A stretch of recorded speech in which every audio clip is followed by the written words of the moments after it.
قوم عاد تاریخ کی ایک طاقتور اور عظیم قوم گزری ہے۔ ان کی طرف ہود علیہ السلام کو مبعوث کیا گیا تھا، لیکن قوم عاد نے ان کا انکار کیا اور ان پر عذاب نازل کر کے اللہ نے انہیں تباہ کر ڈالا۔ قوم عاد ارم کے نام کی ایک بستی میں رہنے والے تھے، اس لیے انہیں عاد ارم کہا جاتا تھا۔ یہ علاقہ عدن کے گرد و نواح میں موجود تھا۔ یہ لوگ بہت ہی لمبے قد اور مضبوط آمد کے لوگ تھے۔ اپنی طاقت و قوت کے بل سے یہ لوگ بہت جلد پورے یمن پر تابش ہو گئے۔ ان پر کئی بادشاہوں نے حکومت کی، مگر دو بادشاہ ایسے جن کی حکومت عظیم اور جاہ و جلال والی، ایک کا نام شدید اور دوسرے کا نام شداد تھا، جو کہ دونوں بھائی تھے اور اپنے زمانہ میں بے شمار لشکر و خزانہ جمع کیے تھے۔ یہ دونوں بھائی ارم بن سام بن نوح کی اولاد میں سے تھے۔ ان کی کل حکومت امن، یمن، عدن اور شمال عرب کے علاقوں پر تھی۔ جب شدید کی موت واقع ہوئی تو پوری حکومت شداد کو مل گئی۔ اس نے تمام قبائلی سرداروں اور بادشاہوں کو اپنے ماتحت کر لیا تھا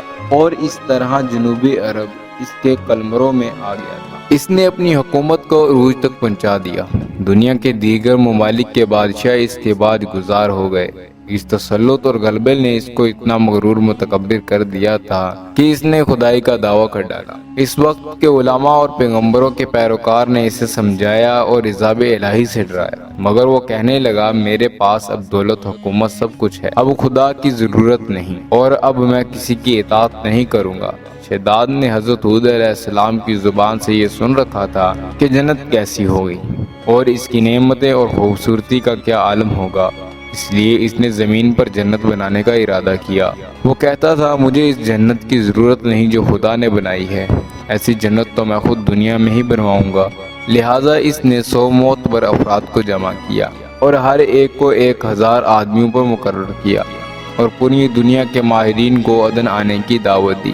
اس نے اپنے بانجے ضحاک کو، جو ایران کا بادشاہ تھا، کہلا بھیجا جتنا سونا چاندی تمہارے پاس جمع ہے وہ فوراً میرے پاس بھیج دو۔ ضحاک نے ایسا ہی کیا۔ اس نے تمام حکمرانوں اور سرداروں کو حکم دیا کہ سونے چاندی کی کانوں سے اینٹیں بنوا کر بھیجیں اور گوائے عدن کے متصل ایک مربع شہر جو 10 کوس چوڑا اور 10 کوس لمبا ہو بنانے کا حکم دیا۔ اس کی بنیاد اتنی گہری کھدوائی گئی کہ پانی کے قریب تک جا پہنچی۔ پھر ان بنیادوں کو سنگ سلیمانی سے بھروایا دیا۔ جب بنیادیں بھر کر زمین کے برابر ہو گئیں تو اس پر سونے چاندی کی اینٹوں کی دیواریں چنائی گئیں۔ ان دیواروں کی بلندی اس زمانے کے گزر کے حساب سے 100 گز مقرر کی گئی۔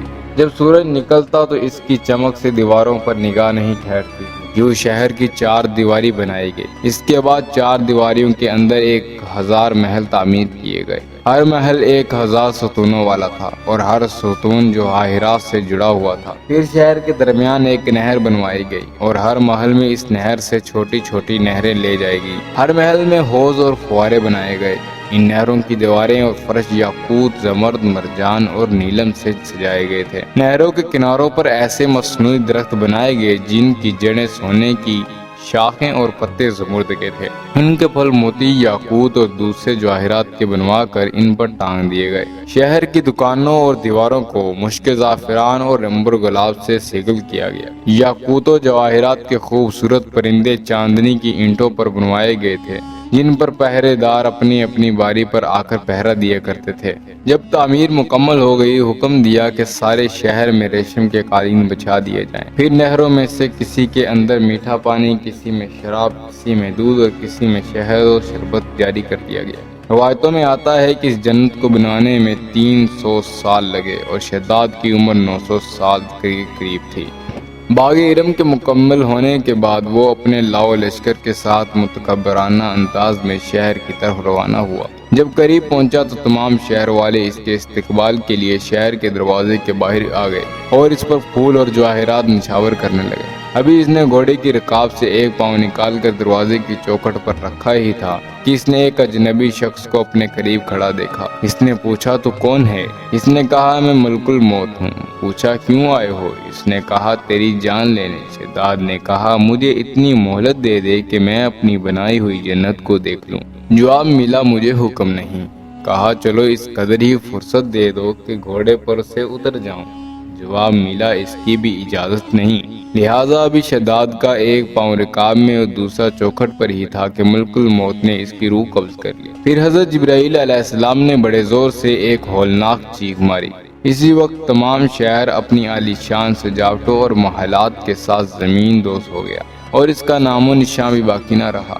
علماء و مورخین نے کتابوں میں لکھا ہے کہ بادشاہ اور اس کے لشکر کے ہلاک ہو جانے کے بعد وہ شہر بھی لوگوں کی آنکھوں سے اوجھل کر دیا گیا، مگر کبھی کبھی رات کے وقت عدم کے اس گرد و نواح میں لوگوں کو اس کی کچھ روشنی اور جھلک نظر آتی ہے۔ میرے بھائیوں اور دوستوں، اس واقعے میں ہمارے لیے ایک بہت بڑا سبق دیا گیا ہے۔ اس سے بچیں اور گناہوں سے زیادہ دور رہیں۔ اسی کے ساتھ آپ سب کو خدا حافظ، اللہ آپ کا نگہبان ہو، اور مزید ایسی ویڈیوز دیکھنے کے لیے ہمارا یوٹیوب چینل سبسکرائب کر لیں۔ شکریہ۔